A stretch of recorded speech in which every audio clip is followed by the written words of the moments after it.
Hello good morning student, I am your economics teacher Sunita Sharma. तो let's see, देखते हैं आगे। कल हमने यहाँ तक कर लिया था ये इनडायरेक्ट टैक्स तक। नेक्स्ट देखिए, अब difference between direct and indirect tax. You know that what is direct और इनडायरेक्ट। डायरेक्ट मतलब जो हम खुद चुकाने पड़ते हैं, निगम कर, संपत्ति कर, उपहार कर, इस तरह के।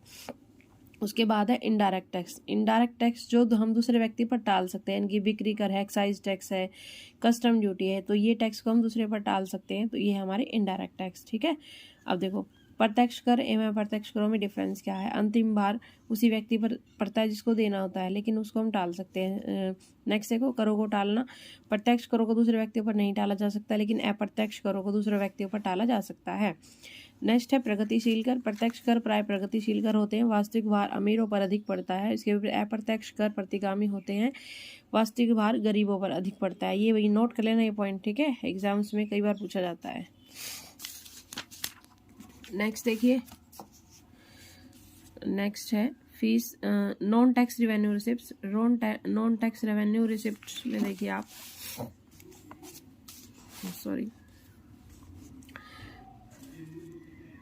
अतिरिक्त राजस्व प्राप्तियां सरकार की वे प्राप्तियां हैं जो करों को छोड़कर अन्य स्रोत, ब्याज, लाभांश से प्राप्त होती हैं। यानी कि टैक्स को छोड़कर हमें इंटरेस्ट और डिविडेंड से प्राप्त होती है, ब्याज और लाभांश से प्राप्त होती हैं। फर्स्ट देखिए इसमें फीस, लाइसेंस और परमिट। फीस क्या होती है? जब हम किसी भी कार्य कराने के लिए उसका भुगतान करते हैं, जैसे भूमि का रजिस्ट्रेशन कराना है, जन्म मृत्यु के रजिस्ट्रेशन की फीस है, पासपोर्ट फीस है, कोर्ट फीस है इत्यादि। फीस क्या है? एक अनिवार्य भुगतान है, it is necessary payment. Fees भुगतान करने वाले को विशेष लाभ पहुंचाती है। फीस व्यापारिक सेवा का भुगतान, कीमत नहीं है। यदि राज्य द्वारा दी गई प्रशासन के न्याय संबंधी सेवाओं का भुगतान है। फीस की रकम साधारणतः उसके बदले में दी जाने वाली सेवाओं की लागत के बराबर होती है। यानी कि जो हमें सेवा मिलती है बदले में, उसकी लागत के जो बदले हम फीस देते हैं वो हमारी फीस की रकम होती है। नेक्स्ट पॉइंट देखिए, लाइसेंस एवं परमिट। लाइसेंस एवं परमिट क्या है? कुछ व्यक्ति कुछ मतलब स्पेशल कार्य शुरू करते हैं तो उसके लिए परमिट लेना पड़ता है, तो उसकी जो फीस होती है लाइसेंस फीस, यानी कि charge to give permission for something by the government. इसके उदाहरण ड्राइविंग लाइसेंस, आयात लाइसेंस। फीस एवं लाइसेंस में डिफरेंस ये है कि लाइसेंस फीस तब दी जाती है जब किसी व्यक्ति को विशेष कार्य करने की अनुमति प्राप्त होती है, उसके बदले में कोई भी सेवा प्राप्त नहीं होती है। इसके विपरीत फीस के बदले सरकार से सेवा प्राप्त होती है। लाइसेंस का उद्देश्य विशेष कार्य करने की अनुमति के लिए अतिरिक्त लोगों के कार्य को नियंत्रण करना भी होता है। जब सरकार कुछ लोगों की किसी कार्य को करने का अधिकार नहीं देना चाहती है तो उसे लाइसेंस देने से मना कर देती है। जैसे शराब बेचने का लाइसेंस देकर सरकार शराब की बिक्री को नियंत्रित करती है। यानी कि हर कोई शराब बेच सकता है, उसके लिए परमिट और लाइसेंस लेना पड़ता है। ठीक है, उसके बाद देखिए एसेट। एसेट से अभिप्राय सरकार की उस आय से है जो लोगों की लावारिस संपत्ति होती है ना, जिसका कोई उत्तराधिकारी नहीं होता है, उसके लिए होती है। जो उन लोगों की संपत्ति से प्राप्त होती है जिनकी मृत्यु बिना किसी उत्तराधिकारी के नियुक्त हो जाती है, उस संपत्ति को लावारिस संपत्ति कहते हैं। लावारिस संपत्ति पर सरकार का अधिकार होता है। विशेषांकन, स्पेशल असेसमेंट। अब देखो, गवर्नमेंट की, सरकार की गैर कर आय का एक अन्य साधन विशेषांकन है। इसमें विशेषांकन वह भुगतान है जो सरकार के फलस्वरूप किसी संपत्ति में सुधार होने या उसके मूल्य में वृद्धि होने के कारण मालिकों द्वारा सरकार को दिया जाता है। ठीक है, कोई संपत्ति में वृद्धि कर रहा है तो उसके जो मालिक हैं वो सरकार को, गवर्नमेंट को देते हैं। स्पेशल असेसमेंट कहलाता है। जैसे सरकारी कार्य हैं, सड़कें बन रही हैं, सीवरेज व्यवस्था है, नालियों का निर्माण है, तो विशेष संपत्ति के लिए किराए की रकम में वृद्धि हो जाती है। इन सुधारों पर किए गए खर्च का कुछ भाग है सरकार विशेषांकन के रूप में संपत्ति के मालिक से वसूल कर लेती है। ठीक है, नेक्स्ट देखिए जुर्माना एवं जब्ती।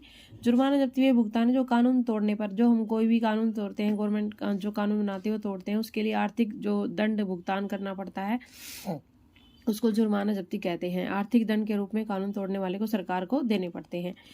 नेक्स्ट पॉइंट देखिए, सरकार उद्यमों से आय। सरकारी उद्यमों से जो हमें आय, इनकम होती है, जैसे रेलवे है, बिजली है, कई कारखाने जैसे नांगल का खाद कारखाना है, इंडियन ऑयल है, भिलाई का इस्पात कारखाना है, इस तरह की जो मालिक होते हैं वो गवर्नमेंट को इनकम देते हैं।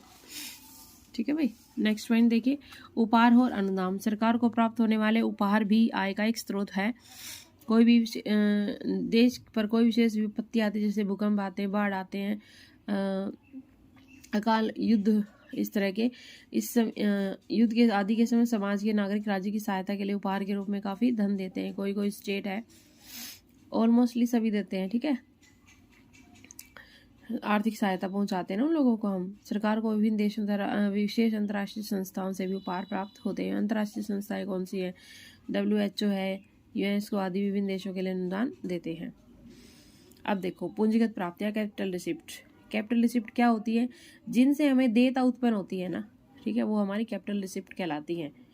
देखो इन प्राप्तियों से सरकार की देयता उत्पन्न होती है। उदाहरण के लिए सरकार द्वारा जो ऋण देयता है उन्हें वापस किया जाता है, इसलिए उन्हें सरकार की पूंजीगत प्राप्तियां कहा जाता है। मतलब जो गवर्नमेंट से हमें ऋण मिलता है उसको वापस देना होता है ब्याज समेत, तो उससे सरकार की देयता उत्पन्न होती है। इन प्राप्तियों से सरकार की परिसंपत्तियां कम होती हैं। उदाहरण के लिए सरकार द्वारा मारुति उद्योग में शेयर बेचने जो मौद्रिक प्राप्तियां हुई हैं उनके फलस्वरूप सरकार की परिसंपत्तियां कम होती है, इसलिए इन्हें पूंजीगत प्राप्तियां कहा जाता है। संक्षेप में पूंजीगत प्राप्तियां वे मौद्रिक प्राप्तियां हैं जिन्हें सरकार की देयता उत्पन्न होती है, परिसंपत्तियां कम होती हैं। Capital receipt are those monetary receipt which either create liability for the government और cause reduction in the asset of the government. ठीक है भाई, देखो पूंजीगत रिसिप्ट, कैपिटल रिसिप्ट के 3 एग्जाम्पल हैं। ऋणों की वसूली करना, उधार एवं अन्य देयताएं, borrowing and other liabilities and other receipt. ठीक है, ऋणों की वसूली करते हैं, इनकी सरकार दिए गए ऋण उसकी परिसंपत्तियां हैं, इसलिए ऋणों की वसूली सरकार की परिसंपत्तियों में कमी होती है। गवर्नमेंट अगर हम किसी को ऋण देते हैं तो उसकी परिसंपत्तियों में कमी होती है, इससे उसकी देयता उत्पन्न होती है। यह ध्यान रखना चाहिए कि केंद्र सरकार, राज्य सरकार एवं संघीय प्रदेशों की वित्तीय आवश्यकताओं को पूरा करने के लिए ऋण अवश्य देती है। नेक्स्ट पॉइंट देखो, बोरोविंग, उधार। उधार के देने के फलस्वरूप परिसंपत्तियों का निर्माण होता है और जबकि उधार लेने के फलस्वरूप देयता उत्पन्न होती है। ठीक है, इसलिए उधार लेने के फलस्वरूप जो मुद्रा प्राप्त होती है उसे पूंजीगत प्राप्ति के रूप में माना जाता है।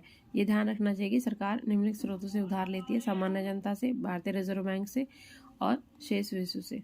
ठीक है, सामान्य जनता के लिए जाने वाले उधार को बाजार से लिया गया मार्केट बोरोविंग कहा जाता है। नेक्स्ट देखो, अन्य प्राप्तियां। जो अन्य साधन रह जाते हैं वो क्या है? विनिवेश से अभिप्राय सरकार द्वारा अन्य लोगों को सार्वजनिक क्षेत्र के उद्यमों की बिक्री से। इसके अंतर्गत सार्वजनिक क्षेत्र के उद्यमों के स्वामित्व को निजी उद्योगपतियों को हस्तांतरित कर दिया जाता है। इस प्रकार को प्राइवेटाइजेशन कहा जाता है। विनिवेश के फलस्वरूप जो मुद्रा प्राप्त होती है उसे पूंजीगत प्राप्ति कहा जाता है। विनिवेश क्या है भाई? इससे अभिप्राय की वर्तमान निवेश को कम करने से है। ठीक है, विनिवेश, ठीक है, डिसइन्वेस्टमेंट नाम से ही हो रहा है ये। इससे अभिप्राय वर्तमान निवेश को कम करने से। उदाहरणतः भारत सरकार द्वारा मारुति कार में उद्योगों में अपने शेयर बेचकर विनिवेश या अनिवेश कर रही है। उसके बाद नेक्स्ट पॉइंट आता है हमारा बजट व्यय, बजट एक्सपेंडिचर। बजट व्यय से अभिप्राय सरकार द्वारा एक वित्तीय वर्ष में विकास या विकासोत्तरी या योजनातर कार्यक्रमों पर किया गया वैसे, यानी कि कोई भी योजना बनाती है, विकास के कार्यक्रमों पर व्यय करती है, तो वो हमारा बजट एक्सपेंडिचर में इंक्लूड होता है। Budget expenditure refer to estimate expenditure of the government on its development and non development programmes and on its plan and non plan programmes during the fiscal year. First है हमारा revenue expenditure, second है capital expenditure. Revenue expenditure में देखिए सरकार, ये वे सरकार के लिए परिसंपत्तियों का निर्माण नहीं करते हैं। उदाहरण के लिए हम देख सकते हैं वृद्धावस्था पेंशन है, वजीफे पर किया जाने वाला व्यय जो राजस्व व्यय, इस प्रकार के व्यय से सरकार की कोई परिसंपत्तियों का निर्माण नहीं होता है। ठीक है, ये क्वेश्चन यहाँ से पूछ सकते हैं भाई किन किन से हमारी परिसंपत्तियों का निर्माण नहीं होता है। ठीक है, तो ये नोट कर लेना, वृद्धावस्था पेंशन, तनख्वाह, वजीफा आदि। उसके बाद ये वे सरकार की देयता को कम नहीं करते हैं। उदाहरण के लिए ऋणों पर भुगतान किए गए व्यय के फलस्वरूप सरकार की देयताएं कम होती हैं, इसलिए राजस्व व्यय नहीं माना जाता है। देखो महत्वपूर्ण मदे हैं, ब्याज का भुगतान, आर्थिक सहायता पर व्यय, प्रतिरक्षा पर व्यय। ठीक है, प्रतिरक्षा पर व्यय वही है जब संकट आता है दो देश पर हमारी रक्षा करने के लिए जो गवर्नमेंट। राजस्व व्यय अभिप्राय सरकार द्वारा एक वित्तीय वर्ष के लिए किए जाने वाले उस अनुमोदित व्यय से है जिसके फलस्वरूप न तो सरकार की परिसंपत्तियों का निर्माण होता है और न ही देयताएं कम होती हैं। नोट, परंपरा के अनुसार केंद्र सरकार द्वारा राज्य सरकार के दिए जाने वाले सभी अनुदानों को राजस्व व्यय में माना जाता है, यद्यपि कुछ अनुदानों के फलस्वरूप परिसंपत्तियों का निर्माण होता है। अभी पॉइंट देखिए, कैपिटल व्यय, कैपिटल एक्सपेंडिचर, ये व्यय सरकार के लिए परिसंपत्तियों का निर्माण करते हैं। उदाहरण के लिए सरकार द्वारा किसी घरेलू या बहुराष्ट्रीय निगम को शेयर खरीदना कैपिटल व्यय है, पूंजीगत व्यय है। यानी कि कोई भी हम मल्टीनेशनल कंपनी से शेयर खरीदते हैं तो क्या हमारे किस में आता है? कैपिटल एक्सपेंडिचर में आता है, क्योंकि इसके फल सरकार की परिसंपत्ति में वृद्धि होती है, सरकार के एसेट्स में वृद्धि इंक्रीमेंट होता है। ये वे सरकार की देयता को कम करते हैं। These expenditure cause reduction in liabilities of the government. उदाहरण के लिए सरकार द्वारा ऋण की वापसी से उसकी देयताएं कम होती, इसलिए पूंजीगत व्यय कहलाता है। ठीक है, साइड में दिया भी हुआ है, जैसे भूमि और भवनों पर व्यय करते हैं, मशीनरी उपकरणों पर व्यय करते हैं। इससे क्या होता है, सरकार की राजस्व व्यय में वृद्धि होती है और देयताएं कम करते हैं। केंद्रीय सरकार द्वारा राज्य सरकार द्वारा राज्य निगमों पर दिए जाने वाले ऋण। ठीक है भाई, नेक्स्ट पॉइंट देखिए, सार्वजनिक व्यय के अन्य प्रकार। किस तरह से गवर्नमेंट जो है पब्लिक एक्सपेंडिचर करती है। विकास के कार्यों पर, डेवलपमेंट, जो हम सामाजिक कल्याण के लिए कार्य करते हैं वो इसमें इंक्लूड होते हैं, जैसे शिक्षा, चिकित्सा, उद्योग, यातायात, सड़क है, नहरें हैं, इस तरह का, बिजली है।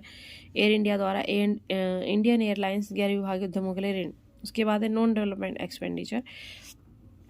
नॉन डेवलपमेंट एक्ट सरकार के विकासोत्तर गैर विकास नॉन डेवलपमेंट किया गया, इसके जैसे हम इसके अंतर्गत प्रशासन, पुलिस, सेना, कानून और व्यवस्था, करों के एकत्रीकरण, ऋणों पर ब्याज, वृद्धावस्था पेंशन आदि पर किए जाने वाले को शामिल किया जाता है।